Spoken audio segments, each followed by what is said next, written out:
Assalamualaikum warahmatullahi wabarakatuh. Ya, mohon perhatian kepada ibu bapak guru semua untuk ke depan hadapnya ya, seperti itu. Nah, karena pembawa acaranya ada di depan sekaligus narasumber. Baik, terima kasih. Alhamdulillah kegiatan pertama tadi kita yang sudah sepertinya kayak bisul pecah sudah terlaksana ya. Kemudian memang di luar dari jadwal yang berdasarkan rundown-nya beberapa menit, namun alhamdulillah masih bisa terlaksana diseminasi ini. Jadi diseminasi ini sudah saya koordinasikan kepada Bapak Kemse sebulan lalu, tapi masih belum mendapatkan waktu yang pas. Kemudian karena melihat rundown di kegiatan hari ini awalnya 10.02, maka sudah disepakati anak-anak dipulangkan terlebih awal dan ini dimulai pukul 11. Namun ternyata ada penambahan beberapa tampilan hingga 10.37 seperti itu. Baik, di sini saya akan menyampaikan terkait dengan pemahaman dan pengalaman saya selama mengikuti CGP, dan ini memang wajib dibagikan kepada semua rekan-rekan yang ada di instansi.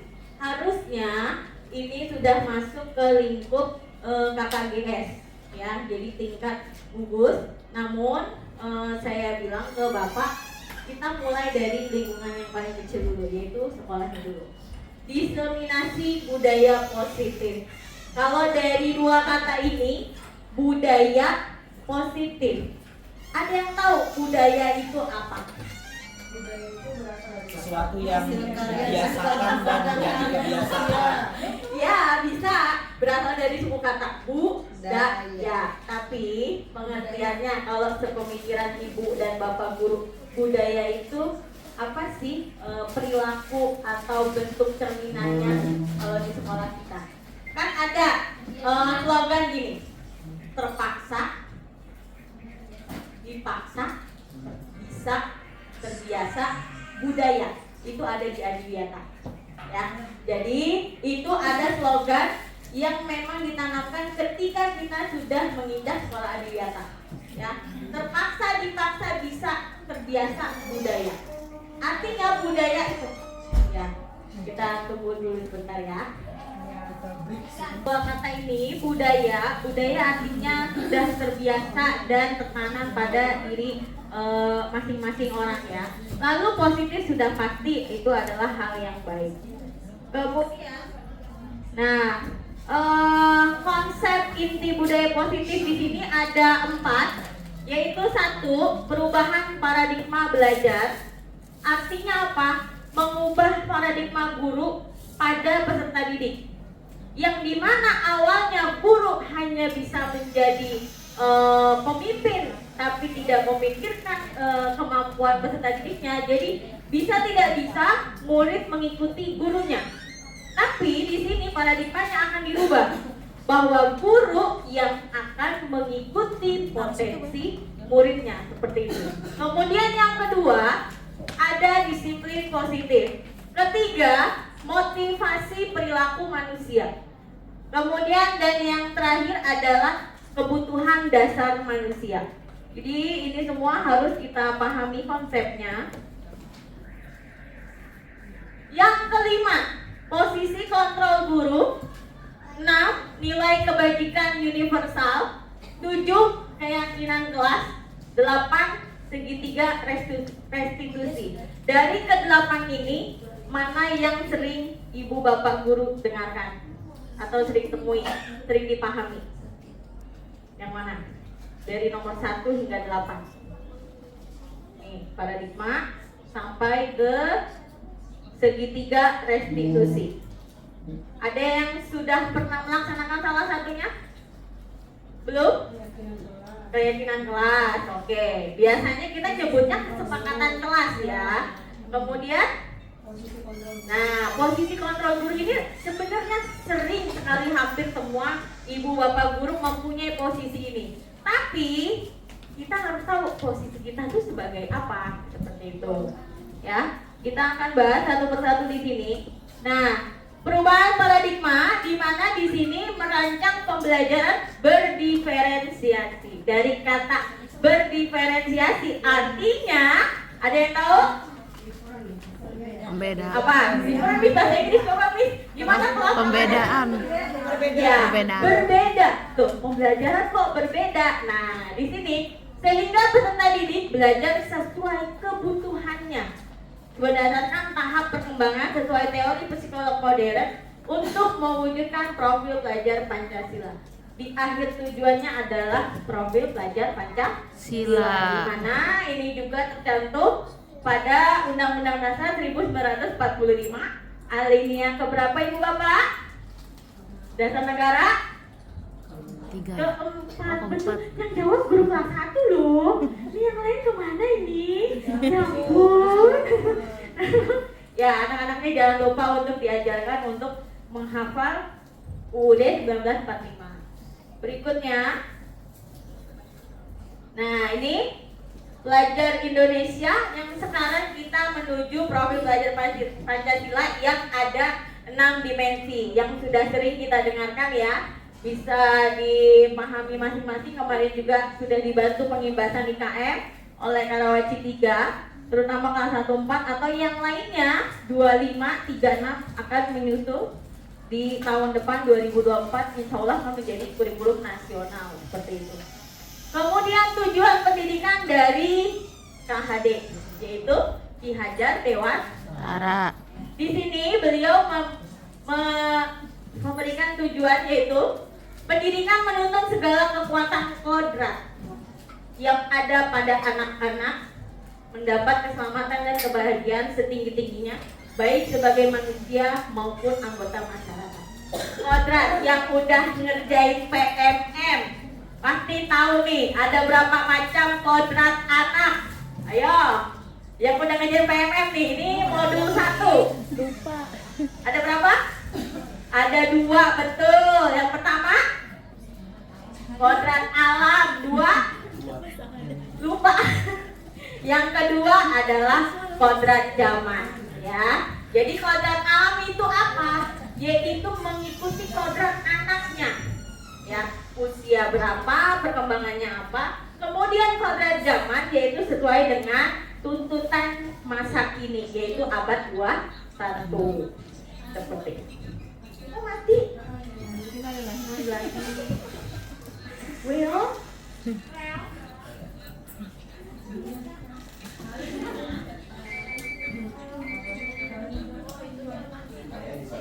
Yang kedua yaitu disiplin positif. Disiplin positif di sini adalah pendekatan yaitu menerapkan disiplin dari dalam diri anak tanpa hukuman dan hadiah. Jadi tanpa ada hukuman atau reward. Nah, kemudian diterapkan baik dalam lingkungan keluarga maupun sekolah. Dengan menerapkan disiplin positif diharapkan tindak kekerasan dapat dihindari. Jadi disiplin positif ini saya sendiri merefleksikan diri saya bahwa ternyata selama ini saya membuat peserta saya disiplin itu karena hukuman gitu. Jadi setelah memahami ini ternyata hukuman itu sebisa mungkin kita hindarkan maupun fisik ataupun non fisik gitu ya.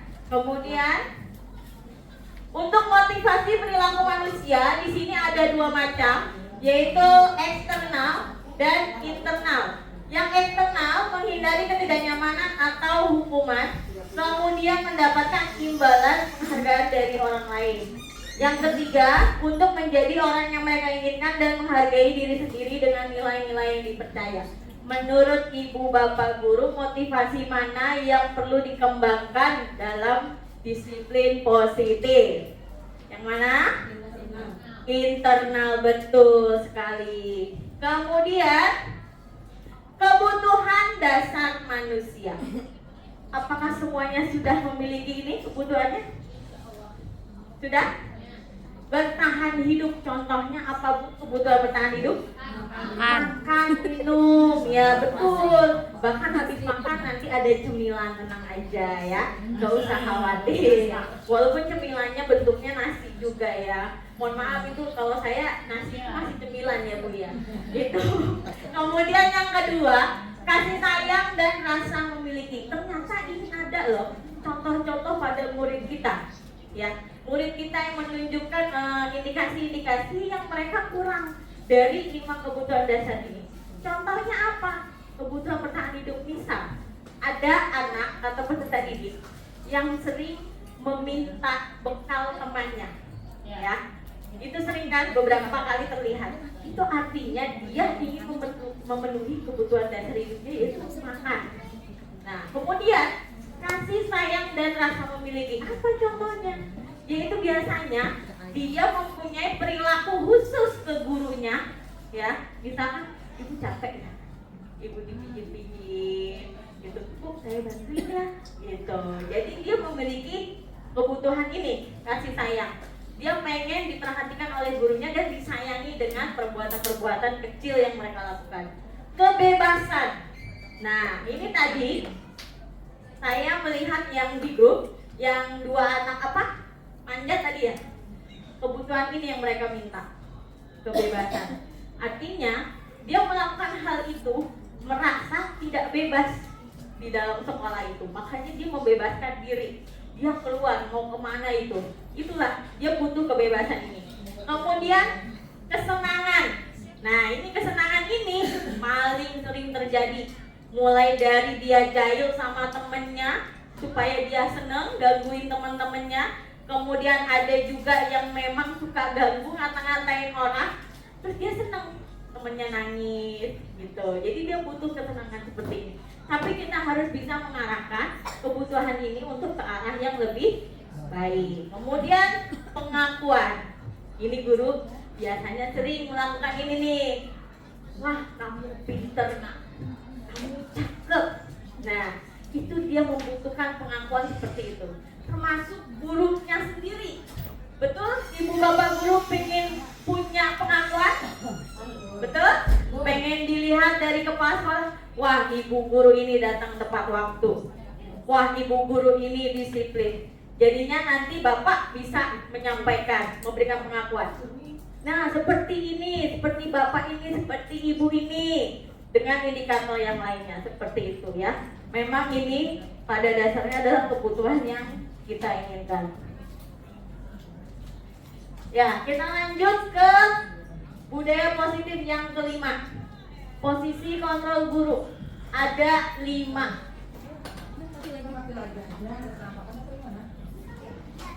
Cus.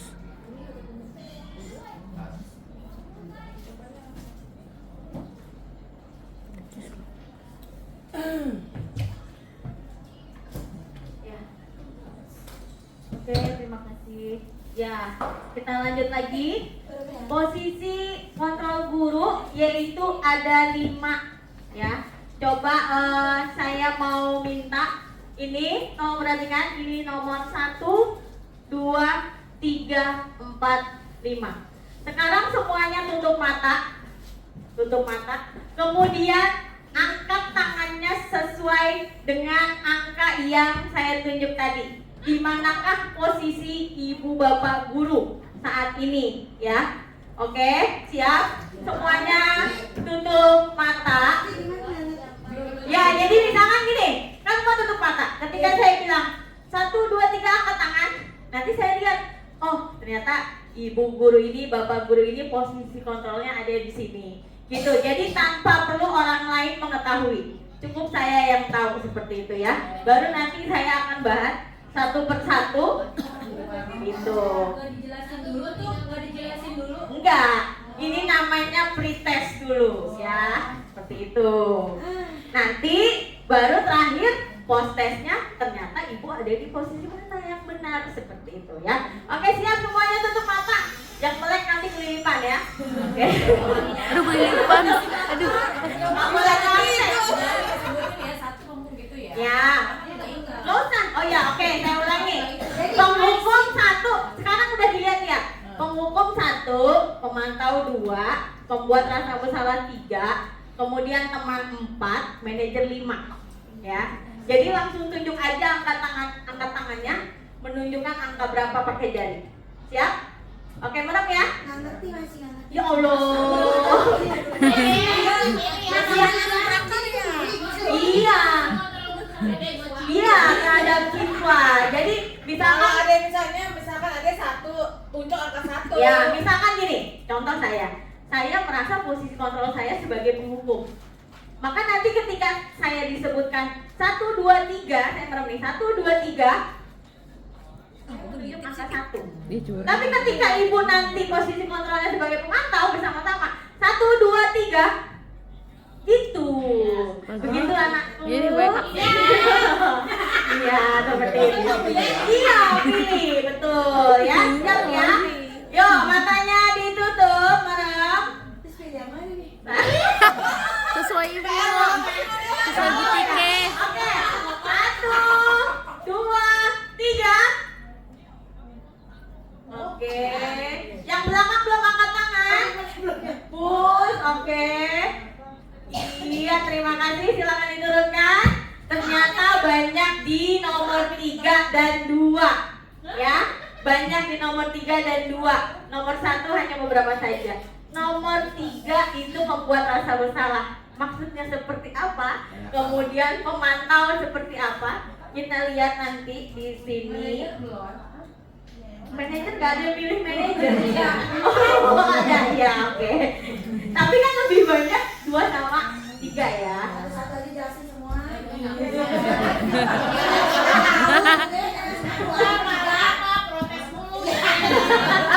Ya, baik. Di sini saya bantu jelaskan untuk penghukum. Ya, penghukum itu biasanya ditandai dengan suara yang keras, tegas, dengan tatapan mengintimidasi. Gitu. Ya, biasanya menghardik ya. Dia menghardik marah-marah. Misalkan ada peserta didik yang datangnya terlambat. Kamu ini telat lagi. Lari lapangan. Gitu. Kamu ini main bola dulu. Udah dibilang main bola pakai baju olahraga masih aja. Nah, itu saya ya Bu ya. Ya makanya saya di sini belajar jadinya sadar diri, merefleksi bahwa yang saya lakukan itu ternyata salah, ya belum benar. Tapi di satu sisi kita kadang memerlukan beberapa posisi yang wajib menjadi penghukum ketika kesalahannya memang sudah fatal. Nah itu yang penghukum, pemantau. Artinya ibu memantau perubahan anak tersebut, hanya diberikan nasihat saja. Contoh anak terlambat, dia bilang, maaf Bu, saya bangunnya kesiangan. Ya sudah. Ya. Iya. Apa lah. Ya, jadi dia gini. Ya sudah, nanti ibu perhatikan besok apakah kamu akan terlambat lagi ya nak ya. Mudah-mudahan kamu sudah tidak terlambat gitu. Nanti ketika kamu sudah masuk kelas, kamu kembali lagi ya nak ke ruang tiket untuk tanda tangan daftar hadir yang telat. Seperti itu. Jadi dia suaranya lebih lembut, tidak ada hukuman, ya, tidak ada intimidasi juga, gitu. Nah kelemahannya apa? Bisa saja anaknya bisa melakukan kembali karena kelembutan tersebut. Kalau yang menghukum tadi, akibatnya apa? Anak tersebut jadinya dendam, ya, takut. Disiplinnya karena takut, bukan karena budayanya dia, bukan dalam diri. Nah, pembuat rasa bersalah. Tadi banyak nih yang nomor 3. Ini gimana contohnya? Misalkan gini, suaranya lembut, sedih, sayu-sayu. Ya Allah nak.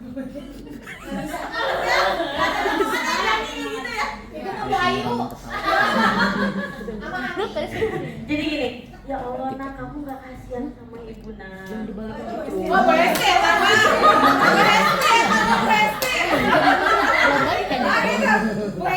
Ya, nanti kalau ibu ditegur sama bapak kepala sekolah bagaimana nak? Kamu gak kasihan? Gitu. Jadinya anaknya ikutan sedih dan dia merasa bersalah. Nah ini yang bisa menciptakan namanya identitas gagal. Artinya apa? Dia nggak bisa membangun dirinya sendiri bahwa dia itu sebenarnya bisa membangun motivasi untuk orang lain. Justru karena perbuatan dia, guru tersebut jadi membuat dia bersalah. Ya Allah, aku bikin guru aku kayak begini ya, gitu ya. Itu yang membuat rasa bersalah. Teman. Nah ini Kalau yang nomor 4 ini kadang disalahgunakan oleh peserta didik. Contohnya gimana? Merasa teman. Jadi tahu batasan. Iya, betul, tidak tahu batasan. Nah, ayo jajan. Oh, mau beli apa nak? Baik banget ya burungnya mau di situ ya. Udah, terus abis itu anaknya kalah, datang terlambat. Biasa. Ya udah, nggak apa-apa. Gitu. Jadi nggak diapa-apain, ngerasa teman aja. Ya, jadinya ngelunjak gitu. Ya enggak, ya tahu apa lagi saya, Bu. Nggak ada saya mau, Bu. Nah, yang manajer ini kenapa sedikit sekali yang memilih? Mungkin beberapa pandangannya manajer mah kepsek kali kayaknya nih, gitu ya kan? Padahal posisi ideal adalah manajer. Ya. Ya. Ya, tadi dari sini ada beberapa orang, dari belakang juga ada beberapa orang. Ya, manajernya ini apa artinya? Manajer ini menerapkan nanti pembahasan berikutnya, yaitu yang namanya segitiga restitusi. Ya, jadi dia menanyakan kesalahan anaknya dulu, kemudian divalidasi. Meskipun dia salah, kita kasih reward. Rewardnya dalam bentuk apresiasi. Contoh kemarin saya memperlakukan posisi saya sebagai manajer kepada anak murid saya yang terlambat ketika upacara. Saya tanya, kayaknya tadi kamu datang terlambat ya? Iya Bu, gitu. Kemudian kenapa? Saya bangunnya kesiangan. Bukan saya bangunnya kesiangan, papa saya bangunnya kesiangan. Loh, yang sekolah kan kamu, kok papa kamu yang bangun kesiangan? Kata saya gitu. Iya, soalnya kan saya biasanya berangkat sendiri Bu, kata gitu. Oh ya udah, nggak apa-apa kamu terlambat, kata saya gitu kan. Mungkin kamu masih ngantuk, kan ngantuk atau tidur itu masih hak kamu sebagai anak. Itu kita validasi namanya. Dia salah, tapi kita mau validasi dia supaya dia tidak merasa bersalah, seperti itu. Kemudian sekarang, kalau menurut kamu nanti apa yang harus kamu lakukan? Adakah yang tidak sesuai dengan kesepakatan kita di kelas? Dia bilang ada Bu, disiplin dan gitu. Terus gimana? Saya nanti tidurnya mau tepat waktu.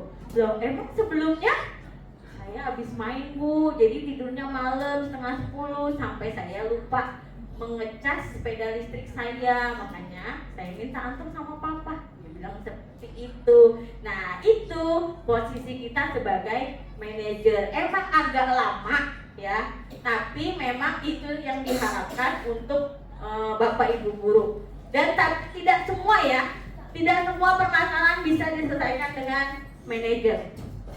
Contoh kasus-kasus yang tawuran, narkoba itu nggak bisa pakai manajer, kelamaan. Kalau kita pakai manajer itu yang tawuran yang ada udah bacok-bacokan duluan ya. Nah, jadi beda. Setiap posisi ini punya tempatnya masing-masing, tapi idealnya adalah manajer. Gitu. Ya, di sini. Nah, di posisi manajer ini kenapa dianggap ideal? Karena memiliki nilai kebajikan universal. Ya, Ki Hajar Dewantara maupun Dieng mengartikan disiplin sebagai bentuk kontrol diri, yaitu belajar untuk mengontrol diri agar dapat mencapai suatu tujuan mulia. Tujuan mulianya adalah pada nilai-nilai atau prinsip-prinsip yang dianut seseorang, yang dinamakan dengan nilai-nilai kebajikan yang universal. Oke, di sini ada contoh. Nilai kebajikan. 1. Kembalikan barang ke tempatnya. Menurut Ibu Bapak Guru, apa nilai kebajikannya? Disiplin. Tanggung jawab, disiplin. Yang lain? Tanggung jawab. Keteraturan hidup lah. Keteraturan hidup. Luar biasa bahasanya ya. Oke, kita lihat. Bertanggung jawab ya. Kembalikan barang ke tempatnya, itu nilai kebajikannya bertanggung jawab. Kemudian yang kedua, dilarang mengganggu orang lain. Empati. Tengah ngerasa, menghargai. Ya, kita lihat ya. Saling menghormati. Ya, Keren. 3. Disiplin. Disiplin atau disiplin Bu? Aturan. Disiplin. Oke. Kesehaatan. Jadi oh iya benar.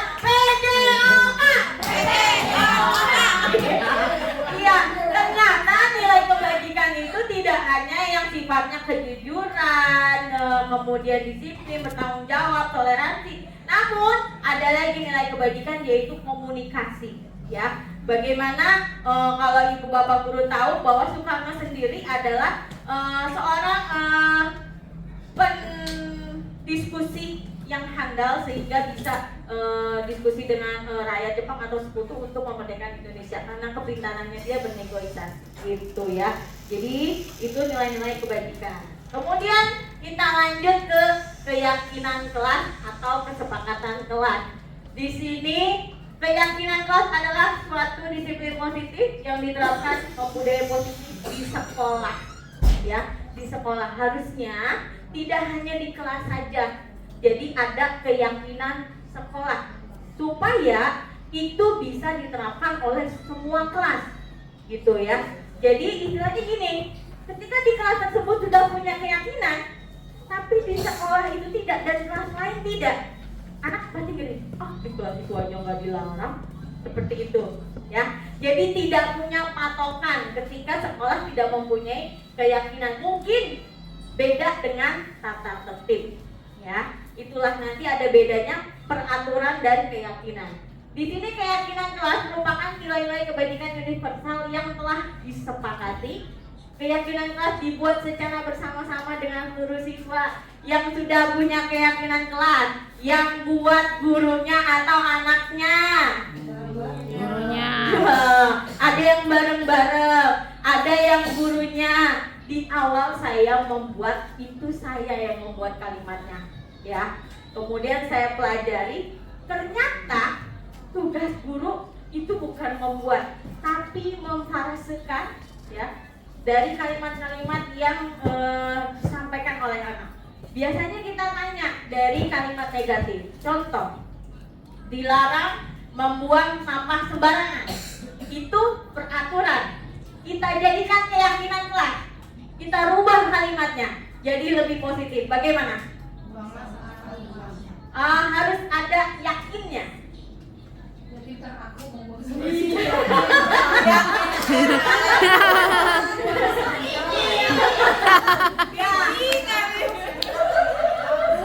Ya, bisa.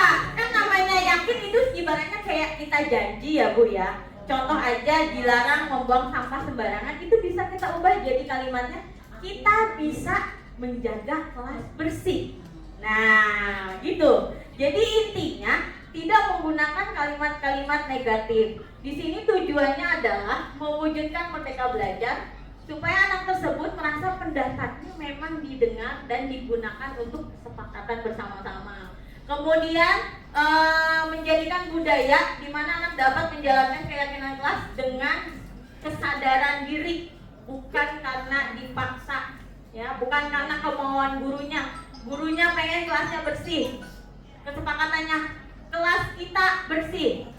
Nah, tapi anak muridnya nggak bikin kesepakatan itu, nggak tahu kelas bersih itu kayak gimana, gitu. Bahwa kalau ibu bapak guru mungkin kalau kelas rendah bisa anaknya menulis sedikit aja pakai post-it atau sticky note seperti itu. Apa yang kamu inginkan di kelas? Apa yang kamu inginkan ketika kelas itu bersih? Nah, itu kita pancing dengan pertanyaan-pertanyaan tersebut. Jadi anak bisa menuliskan, kalau kelas bersih, akunya harus buang sampah pada tempatnya, seperti itu. Jadi ada pertanyaan pemantik di sana. Ini langkah-langkahnya, menuliskan keyakinan yang mereka inginkan, kemudian mengulas, artinya kita menyebutkan satu persatu keyakinan anak-anak yang sudah diberikan ke kita, kemudian memilih yang paling penting yang mana, mengubah keyakinan kelas menjadi kalimat positif, dan yang terakhir mengecek dan menyepakati keyakinan kelas. Nah, ini contoh perubahan kalimat peraturan menjadi kalimat keyakinan. dilarang bertengkar, menjadi kita bisa saling menghargai. Artinya kan yakin, kita yakin ya. Kemudian ini tadi yang sudah saya sebutkan, dilarang buang sampah sembarangan, menjadi kita yakin bahwa kebersihan sebagian dari iman. Nah, seperti itu. Ini contoh dari keyakinan kelas. Posisi manajer yang terakhir, yang tadi ideal, segitiga restitusi. Perbedaan hukuman, konsekuensi, dan restitusi. Kita kasih pilihan lagi. Ini nanti ibu bapak guru, mana yang biasa sering dilakukan? Memberikan hukuman kah? Konsekuensi? Kalau restitusi kita lewati dulu karena memang belum tahu ya materinya mungkin. Nah, kita pilih ini dua ini, hukuman atau konsekuensi. Sudah jelas ya kalau konsekuensi adalah tanggung jawab dari pelanggaran. Oke, tutup mata lagi.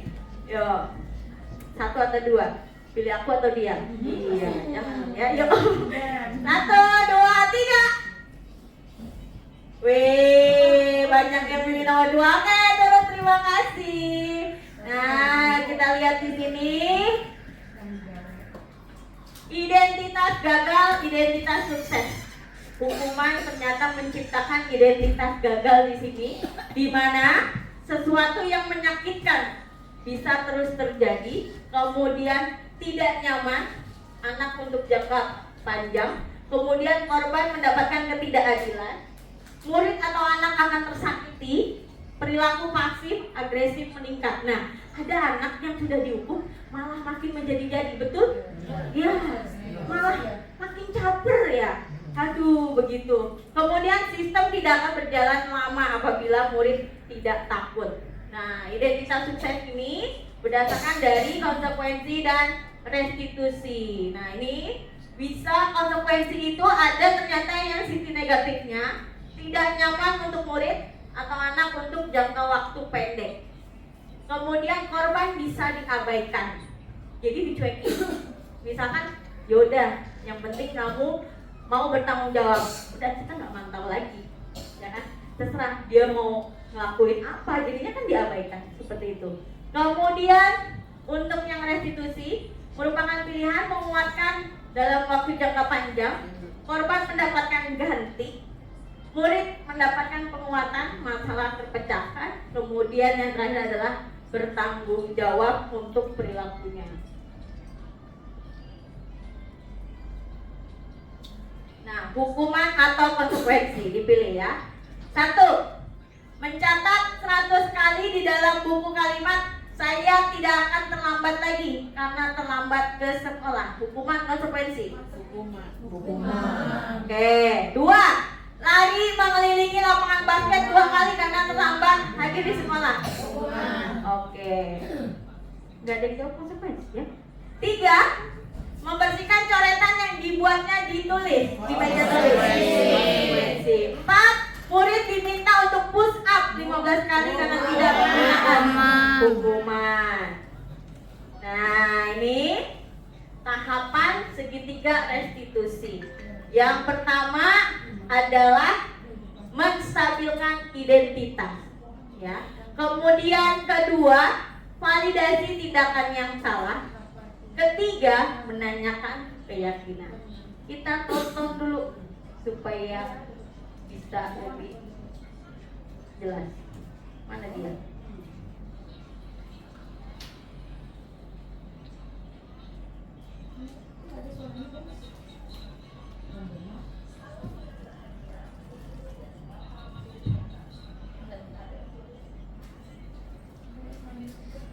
Boleh pinjam speaker? Tiga langkah yang dijalankan pada siapa? Sudah lama nggak ketemu sana? Kenapa hari ini ada di sini? Kesel pak, kesel banget. Masa aku dikatain uang pindah pak? Ya aku marah lah. Aku dari dikatain Eka di depan kelas. Kesel banget. Oh begitu. Ya pasti kamu marah dan kesal. Bapak juga akan marah apabila ada yang menegur Bapak seperti itu. Kemudian pada saat itu kamu mengatakan Ya saya harus ngatain Eka pak. Slow banget. Belum berita. Keselin emang ya. Mereka ngeselin guys. Ganti sama Eka beneran nih.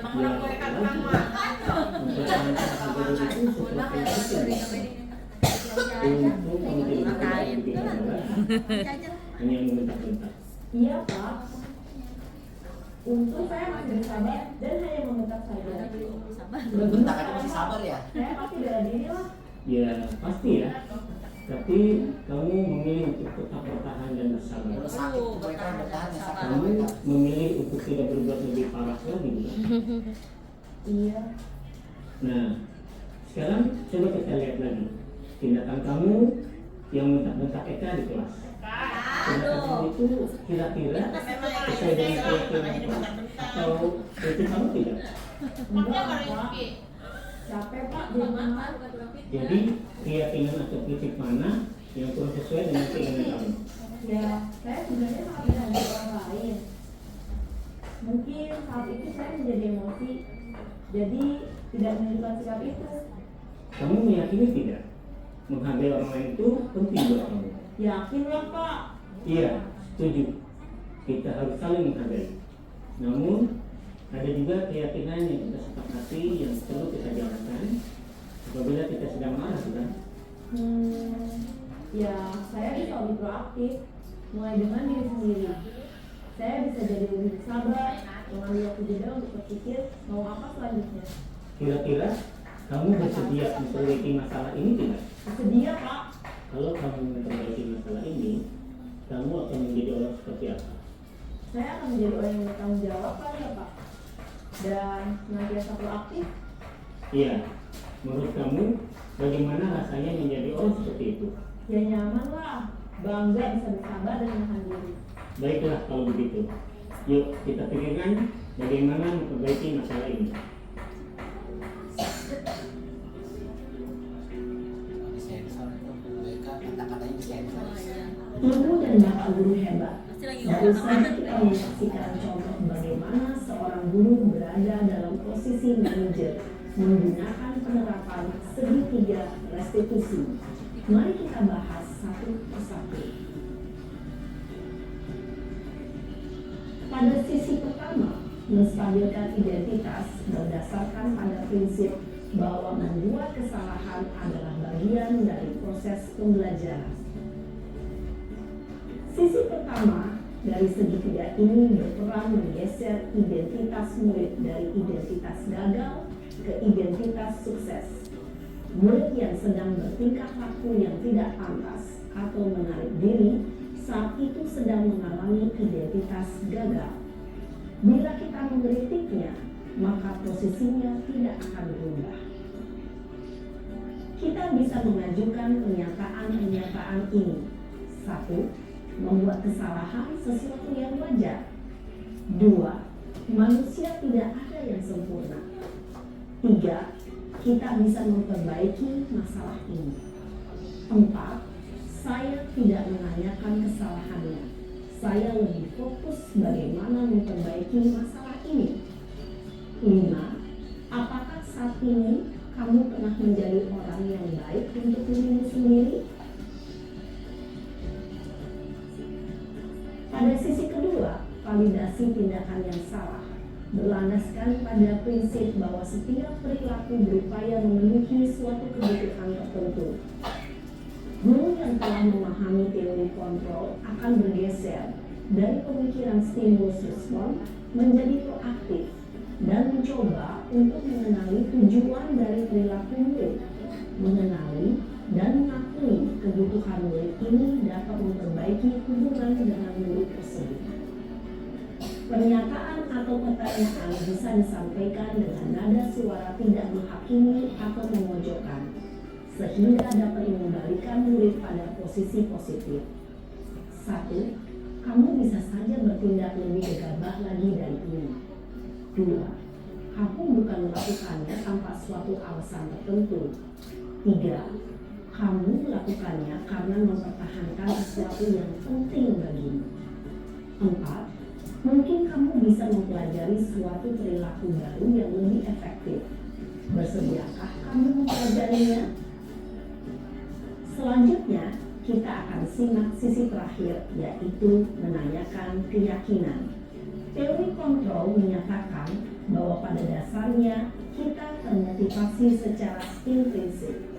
Pada saat perilaku yang salah telah divalidasi dan identitas sukses telah stabil, maka murid telah siap mengaitkan keyakinan-keyakinannya dengan tindakannya yang salah, dan pemikirannya telah bergeser ingin menjadi orang yang dituju.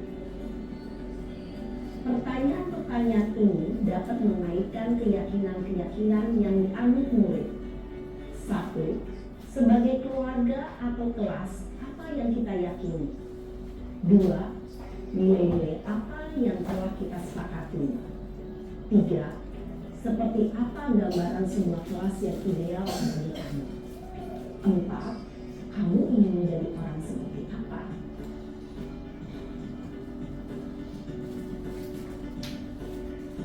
Dalam menerapkan segitiga restitusi, perlu diperhatikan beberapa hal, yaitu 1. Perilaku yang salah perlu dikaitkan dengan nilai-nilai atau keyakinan-keyakinan yang telah disepakati atau dituju. 2. Kesediaan orang yang melakukan kesalahan untuk memperbaiki masalah. 3. Pemecahan masalah sebisa mungkin relevan atau memiliki hubungan dengan masalah yang ada. 4. Usaha. Perlu adanya suatu usaha perbaikan dari pihak yang berbuat kesalahan. 5. Waktu. Perlu didedikasikan waktu dari pihak yang berbuat kesalahan.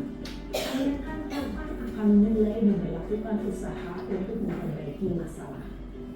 Dengan memahami struktur penerapan segitiga restitusi, diharapkan guru dapat menerapkan posisinya sebagai manajer dengan mengajukan pertanyaan-pertanyaan bermakna yang dapat membuat murid menjadi lebih percaya diri, bertanggung jawab, dan mandiri. Nah, ibu bapak guru, perlu tidaknya mengikuti ketiga tahapan dalam segitiga restitusi bergantung pada ringan beratnya suatu permasalahan. Misalnya, bila permasalahan tersebut ringan, maka tidak perlu dijalankan secara berurutan. Bahkan bisa semudah menanyakan apa keyakinan yang kita sepakati. Dengan menjalankan segitiga restitusi, dengan mengajukan pertanyaan-pertanyaan bermakna, diharapkan murid menjadi lebih kuat secara pribadi, dapat membuka wawasan murid agar dapat menyelesaikan permasalahannya sendiri, semakin percaya diri, mandiri, dan merdeka.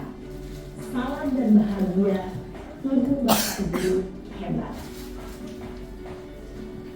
Ya, itu ya dari video yang dibuat oleh Dirjen PTK Kemendikbudristek mengenai segitiga restitusi. Sama seperti posisi kontrol guru tadi, tidak wajib kita harus menerapkan sebagai manajer, namun pada saat kondisi atau situasi tertentu kita bisa menerapkan posisi yang lain, dan segitiga restitusi bisa saja kita lakukan langsung menanyakan keyakinan, tidak harus mengikuti semua sisi yang ada pada segitiga restitusi. Ya, itu yang bisa saya sampaikan kepada ibu bapak guru. Sebelum saya akhiri, saya mau kasih tebak dulu penelitian ibu bapak guru.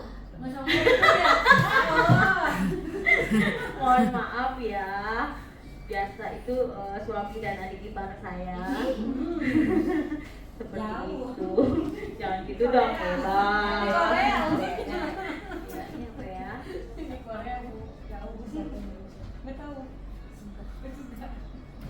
Suka yang mana, yo? Sugan teh. Suka teh. Sugar.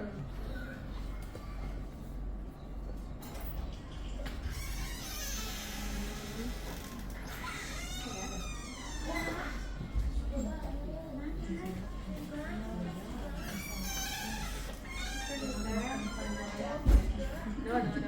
Nah ini ya, semua bisa lihat ini.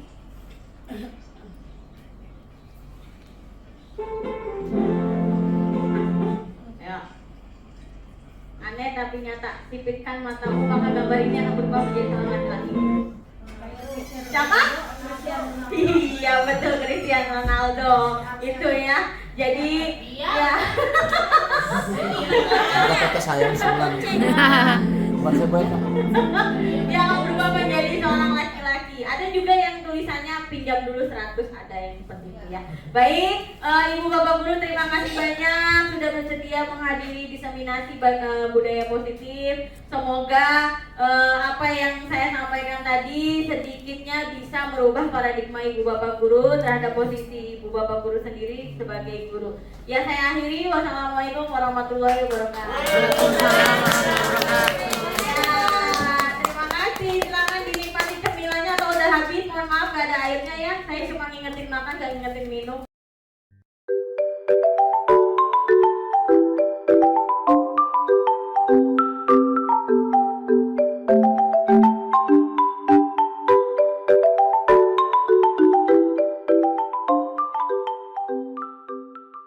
Bismillah.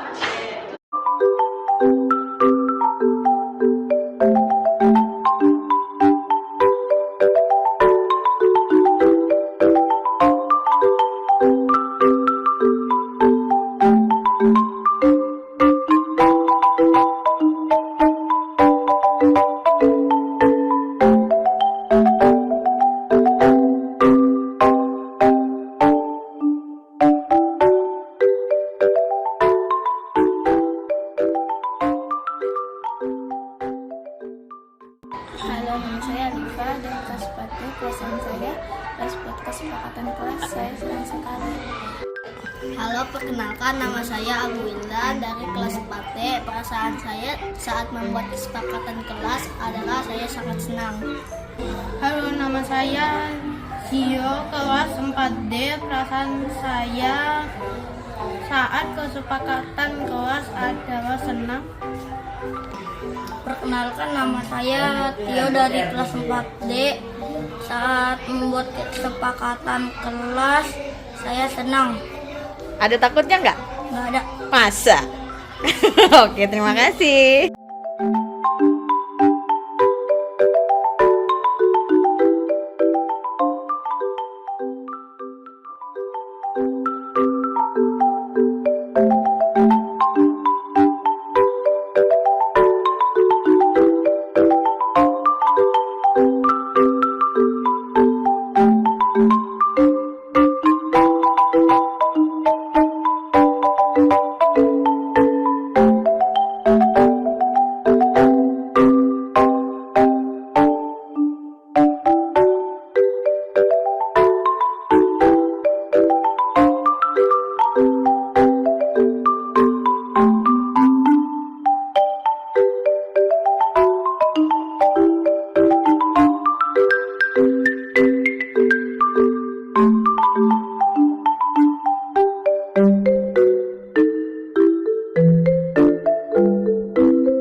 Salam bahagia Ibu dan Bapak Guru hebat.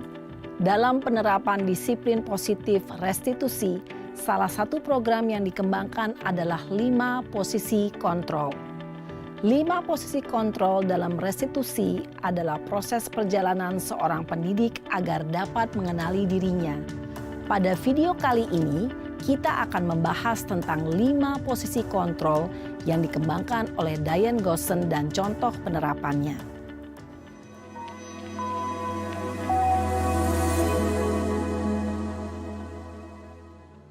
Lima posisi kontrol itu adalah 1. Posisi penghukum. 2. Posisi pembuat merasa bersalah. 3. Posisi teman. 4. Posisi pemantau atau monitor. Dan 5. Posisi manajer. Untuk lebih memahami kelima posisi tersebut, mari kita saksikan kasus Naren yang terlambat hadir 20 menit di sekolah dan melihat bagaimana kelima posisi kontrol dalam menghadapi masalah tersebut.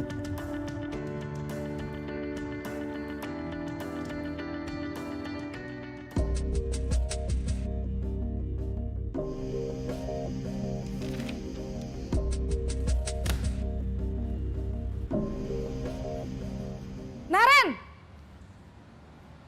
Sini kamu! Selamat pagi, Bu. Selalu terlambat. Kamu deh, pasti terlambat. Maaf, Bu. Saya... Apa? Apa coba? Alasan kamu apa lagi? Kapan sih kamu tidak terlambat? Malas sekali ya kamu jadi anak. Saya... Dasar pemalas. Gak kapok-kapok sih kamu. Sudah berapa kali terlambat? Sana, kamu keliling lapangan basket 2 kali. Kenapa saya harus keliling lapangan basket, Bu? Kenapa? Kamu mau lawan ibu? Berani-beraninya jawab. Sudah terlambat, masih berani jawab pula. Sekarang, keliling lapangan basket 5 kali sekalian. Biar kapok. Cepat, pergi sana ke lapangan basket. Posisi penghukum biasanya berbicara dengan nada tinggi, menghardik, menunjuk-nunjuk, menyakiti, dan menyindir. Hukuman bisa berupa fisik maupun psikis. Ibu dan bapak guru hebat. Dampak yang terjadi pada murid ketika guru berada pada posisi penghukum adalah murid cenderung akan memberontak, bahkan menyimpan dendam.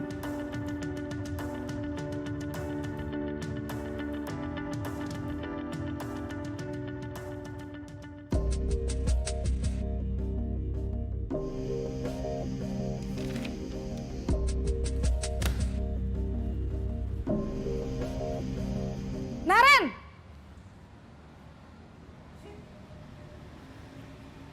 Selamat pagi, Bu. Naren. Kamu kenapa terlambat lagi, Nak? Ya Tuhan, Naren. Kamu senang ya bikin ibu susah ya? Kalau kamu terlambat lagi, nanti ibu yang ditegur bapak kepala sekolah, Nak. Disangka ibu tidak bisa membina kamu. Duh, gimana ini? Maaf, Bu. Duh, Gusti Naren. Kamu suka ya kalau ibu ditegur bapak kepala sekolah? Terus, sekarang ibu harus tulis apa ini di buku absen? Ini kamu sudah sering terlambat loh. Ibu harus apa coba? Maaf, Bu. Maaf sekali. Ya sudah, lain kali jangan bikin ibu susah lagi ya, Nak ya. Ibu tidak akan kuat lagi kalau kamu begini terus. Bisa jantungan kalau ibu ditegur bapak kepala sekolah. Sana cepat ke kelas. Maaf ya, Bu. Maaf sekali. Posisi pembuat rasa bersalah berbicara dengan nada tenang, cenderung lembut. Namun kata-kata yang diutarakan membuat murid merasa menjadi orang yang gagal. Memandang buruk dirinya sendiri, merasa tidak berharga, dan tidak sanggup membahagiakan orang lain. Ketika guru mengambil posisi pembuat rasa bersalah, murid akan menganggap dirinya yang bersalah dan ia akan menyimpan emosi negatif tersebut di dalam dirinya.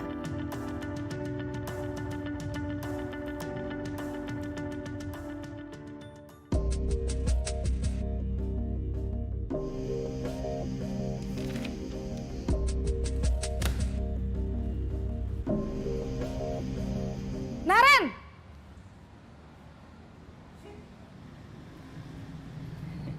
Selamat pagi, Bu. Wah, sudah jam berapa ini, Nak? Terlambat lagi ya, sayang? Iya, Bu. Habis ibu saya lupa bangunkan saya, Bu. Kamu malah menyalahkan ibu kamu. Kamu bukannya anak yang larinya paling kenceng. Kok terlambat sih? Iya, Bu. Saya memang terlambat bangun tadi. Jadi, biarpun saya lari kencang, tetap gak kekejar, Bu. Ya sudah sana. Nanti lain kali larinya lebih kenceng lagi ya. Biar gak terlambat lagi. Bikin seneng ibu. Demi ibu. Bisa kan? Bisa lah, Bu. Ya sudah sana masuk kelas. Ibu beresin urusan absen kamu. Kamu ini ada-ada saja. Dalam posisi teman, guru berbicara dengan nada suara ramah, akrab, cenderung bersenda gurau untuk menjaga suasana tetap santai. Murid akan merasa senang, aman, dan akrab dengan guru. Identitas yang tercipta adalah identitas sukses atau berhasil. Namun, perlu diingat, karena ini masih dorongan eksternal, maka ada faktor ketergantungan dari murid kepada orang tertentu. Di sini, guru absennya, sehingga di lain waktu, murid bisa berperilaku baik, namun hanya kepada orang-orang tertentu saja.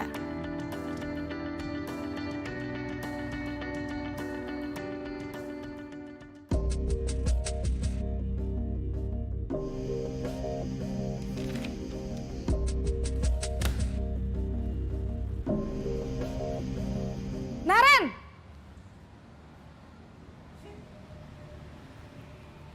Selamat pagi, Bu.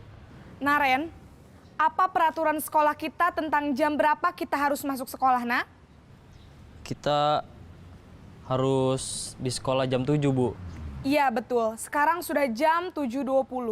Naren sudah tahu konsekuensinya jika terlambat hadir. Paham, Bu. Saya harus tinggal kelas pas jam istirahat selama 20 menit. Iya, benar. Konsekuensinya demikian. Jadi nanti jam 9.30 pas istirahat, kamu harus tinggal di kelas, kerjakan tugas tambahan untuk ketertinggalan kamu, ya? Baik, Bu. Posisi pemantau mengandalkan penghitungan atau data untuk mengontrol murid. Guru mengarahkan murid berdasarkan peraturan dan konsekuensi. Seorang pemantau menunjukkan bahasa tubuh dan ekspresi wajah yang datar dan cenderung formal.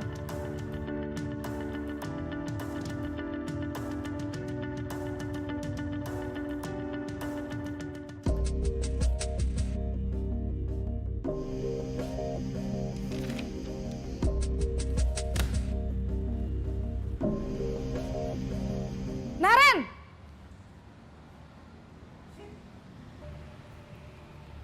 Selamat pagi, Bu. Selamat pagi, Naren. Maaf, Bu. Saya terlambat. Iya, sekolah masuknya jam 7, sekarang sudah jam 7.20. Jadi sekarang bagaimana ini, Naren? Maaf, Bu. Saya lupa setel alarm saya semalam.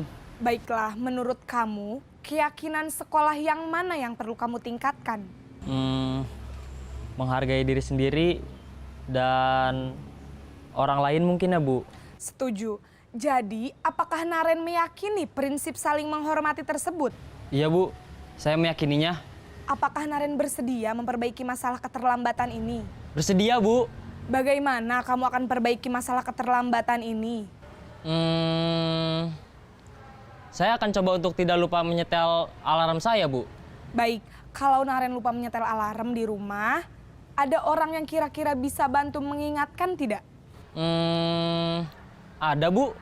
Kakak saya, Kak Ema. Ada lagi selain Kak Ema? Selain Kak Ema, ada ibu saya. Baik, jadi yang mengingatkan Naren adalah Kak Ema dan ibu kamu ya? Kira-kira akan mulai setel alarm kapan nih, Naren? Setelah pulang sekolah, akan segera saya lakukan. Baik, Jadi Naren akan setel alarm untuk bangun besok pagi dan akan diingatkan oleh kakak dan ibunda Naren ya. Ada lagi yang mungkin perlu dilakukan Naren agar tidak terlambat bangun lagi? Tidak ada, Bu. Baik Naren, terima kasih untuk kerjasama kamu. Sekarang kamu perlu kembali ke kelas untuk belajar. Baik, Bu. Terima kasih. Posisi manajer adalah posisi kontrol yang disarankan untuk membimbing murid memiliki sikap disiplin yang positif, yaitu murid yang mandiri, bertanggung jawab, dan dapat memecahkan masalah. Tujuan dari posisi ini adalah agar murid dapat berefleksi atas tindakannya. Guru akan dengan tulus memberikan pertanyaan-pertanyaan bermakna, sehingga membuat murid dapat belajar dari kesalahannya dan mencari sebuah solusi untuk menyelesaikannya. Ibu dan Bapak guru hebat, setelah mengamati adegan kelima posisi kontrol tadi, kira-kira posisi mana yang paling ideal? Posisi mana yang dapat menunjang motivasi intrinsik murid? Ya, tentu posisi manajer. Posisi ini memang posisi ideal yang ingin dituju setiap pendidik. Pada posisi inilah, guru dapat menerapkan disiplin positif yang berpihak pada murid, yang memerdekakan murid. Perjalanan seorang pendidik tentunya tidak mudah untuk sampai pada posisi seorang manajer. Namun, tujuan kita pasti, yaitu menciptakan murid-murid yang mandiri, merdeka, dan bertanggung jawab. Semoga penggambaran 5 posisi kontrol yang telah diperlihatkan ini dapat menjadi ajang refleksi bagi kita semua, agar dapat terus mengasah dan menerapkan disiplin positif yang memerdekakan murid. Mari terus berlatih dan bersemangat. Selamat menerapkan. Salam dan bahagia, Ibu dan Bapak guru hebat.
Salam dan bahagia Ibu dan Bapak guru hebat.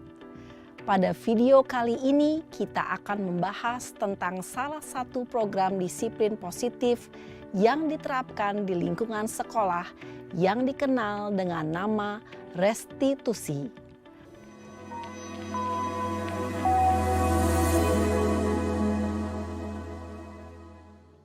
Restitusi dikembangkan oleh pakar pendidikan Diane Gosson, berlandaskan pada teori kontrol Dr. William Glasser. Segitiga restitusi adalah suatu proses dialog yang dijalankan oleh guru atau orang tua agar dapat menghasilkan murid yang mandiri dan bertanggung jawab. Pada saat guru di posisi manajer, aspek yang dikembangkan pada murid adalah motivasi intrinsik, sehingga penanaman nilai-nilai kebajikan dapat tumbuh dan berkembang menjadi suatu kebiasaan positif yang akhirnya membentuk karakter murid. Proses dialog ini terdiri dari 3 langkah yang digambarkan pada ketiga sisi pada segitiga restitusi. Sisi pertama adalah menstabilkan identitas. Sisi yang kedua adalah validasi tindakan yang salah. Dan sisi yang ketiga adalah menanyakan keyakinan. Ibu dan Bapak guru Berikut ini akan ditunjukkan bagaimana seorang guru berada dalam posisi manajer menggunakan penerapan segitiga restitusi.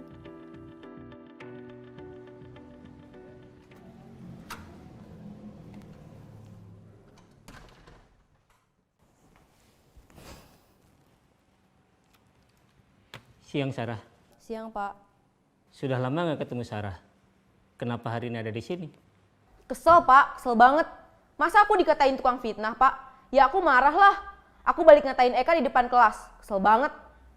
Oh begitu. Ya pasti kamu marah dan kesal. Bapak juga akan marah apabila ada yang menuduh Bapak seperti itu. Kemudian pada saat itu kamu mau melakukan apa? Ya saya langsung ngatain Eka lah, Pak. Kesel banget. Saya bentak-bentak dia depan teman-teman lain. Oh begitu. Pasti kamu melakukan seperti itu karena suatu alasan tertentu bukan? Iyalah, masa saya diam saja, Pak? Ya saya bela diri lah. Masa saya dituduh tukang fitnah? Ya wajarlah. Mempertahankan harga diri itu sesuatu yang penting buat kamu. Untung kamu tidak bertindak lebih gegabah lagi. Hanya membentak-bentak. Iya, Pak. Untung saya masih bersabar dan hanya membentak saja. Sudah gemes padahal, saya pasti bela diri lah. Ya pasti ya, tapi kamu memilih untuk tetap bertahan dan bersabar. Kamu memilih untuk tidak berbuat lebih parah lagi bukan? Iya. Nah, sekarang coba kita lihat lagi. Tindakan kamu yang bentak-bentak Eka di kelas. Tindakan kamu itu kira-kira sesuai dengan keyakinan kelas atau prinsip kamu tidak? Enggak lah, Pak. Capek, Pak, jadi pemarah. Jadi keyakinan atau prinsip mana yang kurang sesuai dengan keinginan kamu? Ya, saya sebenarnya sangat menghargai orang lain. Mungkin saat itu saya menjadi emosi, jadi tidak menunjukkan sikap itu. Kamu meyakini tidak? Menghargai orang lain itu penting buat kamu. Yakinlah, Pak. Iya, setuju. Kita harus saling menghargai. Namun, ada juga keyakinan yang kita sepakati yang perlu kita jalankan apabila kita sedang marah, bukan? Ya, saya bisa lebih proaktif, mulai dengan diri sendiri. Saya bisa jadi lebih bersabar, mengambil waktu jeda untuk berpikir mau apa selanjutnya. Kira-kira kamu bersedia memperbaiki masalah ini tidak? Bersedia, Pak. Kalau kamu memperbaiki masalah ini, kamu akan menjadi orang seperti apa? Saya akan menjadi orang yang bertanggung jawab kali ya, Pak. Dan senantiasa proaktif. Iya, menurut kamu bagaimana rasanya menjadi orang seperti itu?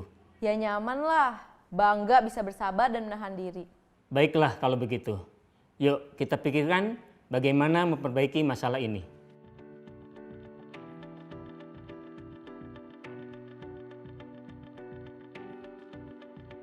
Ibu dan Bapak guru hebat. Baru saja kita menyaksikan contoh bagaimana seorang guru berada dalam posisi manajer menggunakan penerapan segitiga restitusi.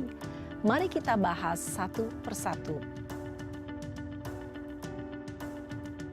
Pada sisi pertama, menstabilkan identitas berdasarkan pada prinsip bahwa membuat kesalahan adalah bagian dari proses pembelajaran. Sisi pertama dari segitiga ini berperan menggeser identitas murid dari identitas gagal ke identitas sukses. Murid yang sedang bertingkah laku yang tidak pantas atau menarik diri saat itu sedang mengalami identitas gagal. Bila kita mengkritiknya, maka posisinya tidak akan berubah. Kita bisa mengajukan pernyataan-pernyataan ini. 1. Membuat kesalahan sesuatu yang wajar. 2. Manusia tidak ada yang sempurna. 3. Kita bisa memperbaiki masalah ini. 4.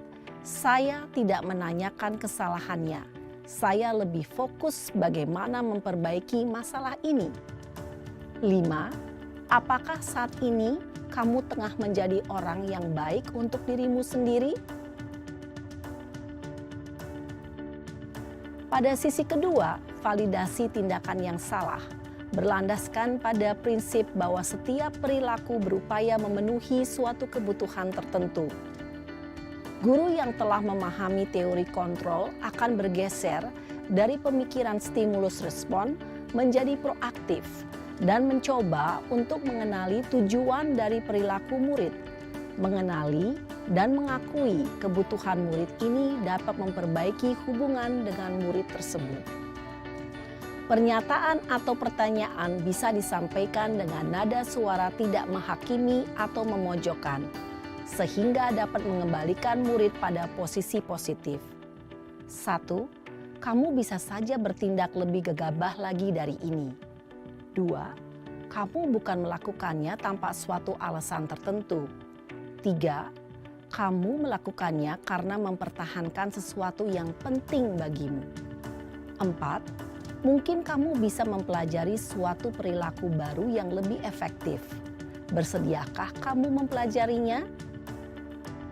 Selanjutnya, kita akan simak sisi terakhir, yaitu menanyakan keyakinan.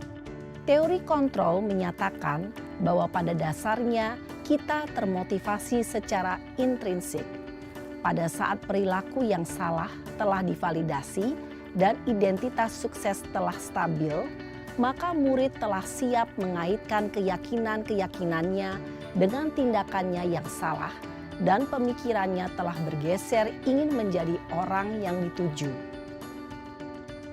Pertanyaan-pertanyaan ini dapat mengaitkan keyakinan-keyakinan yang dianut murid. 1. Sebagai keluarga atau kelas, apa yang kita yakini? 2. Nilai-nilai apa yang telah kita sepakati? 3. Seperti apa gambaran sebuah kelas yang ideal bagi kamu? 4. Kamu ingin menjadi orang seperti apa?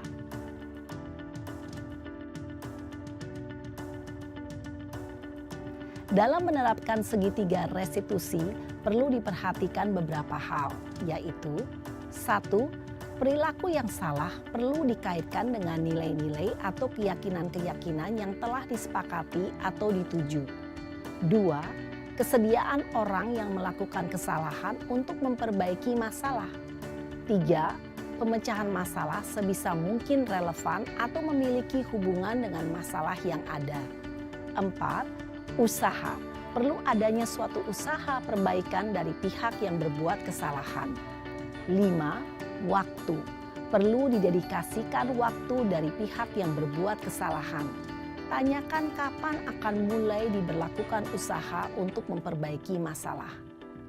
Dengan memahami struktur penerapan segitiga restitusi, diharapkan guru dapat menerapkan posisinya sebagai manajer dengan mengajukan pertanyaan-pertanyaan bermakna yang dapat membuat murid menjadi lebih percaya diri, bertanggung jawab, dan mandiri.